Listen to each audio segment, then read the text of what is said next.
David Clark. I have a smidge of marijuana down in Mexico. Bring it back here by Sunday night. I will pay you $100,000. That was way out of my league. You don't have a choice. First off, We're the Millers is coming out on Blu-ray and DVD now. Can you tell me a little bit about the story? It is basically the kind of ultimate dysfunctional family road trip. David Burke, who is a sort of small-time pot dealer in Denver, finds himself kind of out of his depth when he inadvertently crosses his boss, and he's then tasked with shipping half a ton of pot across the border from Mexico into America. In order to do so, he puts together this fake family made up of a dorky kid that lives in his building, which is me. Rose, who also lives in this building and is a part-time stripper, and then Casey, who is a kind of sort of a runaway living on the streets. So it's like the most dysfunctional dynamic of all time, and people from totally different backgrounds kind of shoved together in an RV and you know, forced to look happy and compliant and somehow like a family. The Millers are great characters and they're fun to watch on screen. What was it like being in The Millers when the camera wasn't rolling? When the camera wasn't rolling, it's funny because it's one of the questions I guess you get asked, and actually when you know you're part of an ensemble cast, and I include Catherine Hahn and Nick Offerman and Wally Quinn in that as well. You know, they say like, oh, did you get lots of time to to spend with each other off set? And the reality is that we were literally in that RV for like probably a month, you know, shooting all the RV stuff. We were, you know, in a room kind of this size, all kind of like packed together. So we like had no choice but to get on, you know what I mean? And luckily we did, and we really enjoyed each other's company. And I think that's really important as well, that there is that kind of sense of camaraderie when you're doing comedy, you know, because you're reliant on each other so much, particularly when improvisation's involved, and you know, you get the opportunity to bounce off each other comically. That's something that Rawson afforded to us, and it was great that we all got on so well. Hide it. Okay, get rid of it. You have a baby! Oh, I love babies! Oh, look at that gorgeous little bundle of toys! What's that beautiful little baby's name? This is our little... LeBron. His name's LeBron. Yep. Oh, little French fella. Can you still do the rap from Waterfalls?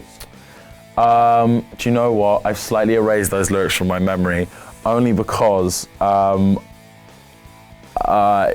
find it too embarrassing. I actually found it really embarrassing. It's so funny. Like I sort of fancied myself. I'm a bit of a like frustrated rapper. I think I've come to accept that my rap career is probably not gonna take off. But I'm a big fan of rap. But I feel like I need to erase that from my memory. Otherwise, people ask me to do it, and then I'll just end up embarrassing myself. So I'm letting go of my rap career, and I'm gonna try and stick with the acting. Well, luckily that will be immortalised forever. It's in the trailer, so we can play that now. I seen a rainbow yesterday, but too many storms have come and gone, leaving a trace of not what God given me. Is it because my life in 10 shades of grey? I pray all 10 fade away, seldom praising for the sunny day. So, at what point did you wake up one day on set and you realised that you would have to film probably all day with a massive prosthetic on your groin?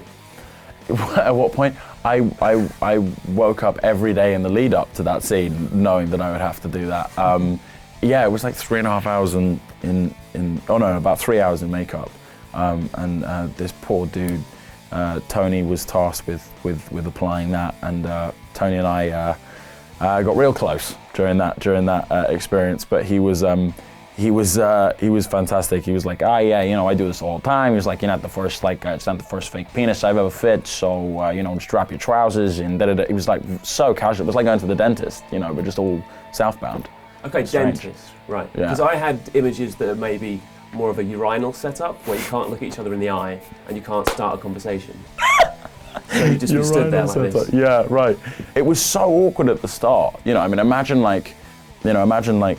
lapses in conversation are just naturally awkward, you know, but imagine a lapse in conversation when you've got your trousers around your ankles and this guy you've known for about half an hour is, you know, gluing things onto areas that you know, not every sort of, I didn't show a lot of, you know, Tonys from North Carolina. So it was strange with me. We ended up having like a, you know, really like, you know, flowing conversation. By the end of it, it was just casual. It was all good. You have lots of pleasant experiences with Tonys from North Carolina. There was good. So that was I think that's the one and only. I'm going to draw it there. But okay. Yeah. But yeah, I'm going to draw the line there after that. Yeah. Cool. What do you hope audiences would be able to take away if they were to see We're the Millers at home?